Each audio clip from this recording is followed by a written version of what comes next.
சொந்தங்களே, இன்று கறிவேப்பிலையை பற்றி பார்க்கலாம். உணவிலே அன்றாடம் பயன்படுத்தக்கூடிய இந்த கறிவேப்பிலை உடலில் இருக்கக்கூடிய செரிமான நொதிகளை திறமையாக முறிவுக்கு கொண்டு வந்து உடல் செரிமானத்துக்கு உதவுகிறது. உடலில் இருக்கக்கூடிய நச்சு தன்மைகளை அகற்றி உடலில் இருக்கக்கூடிய அதிக கொலஸ்ட்ராலை குறைப்பதற்கு உதவுகிறது.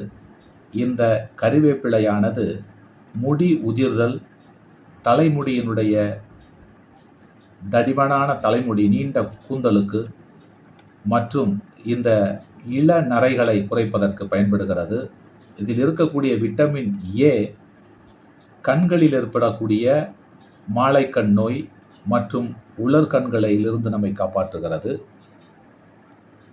மேலும் இந்த கறிவேப்பிலை இயற்கையாகவே ஒரு வரப்பிரசாதம் என்னவென்றால், நமது சரும நோய்கள், தோல் சம்பந்தப்பட்ட நோய்களிலிருந்து நம்மை காக்கிறது. ஆகவே தினமும் உணவுகளில் கறிவேப்பிலையை அதிகமாக பயன்படுத்தி நன்மை அடைவோம். நன்றி, வணக்கம்.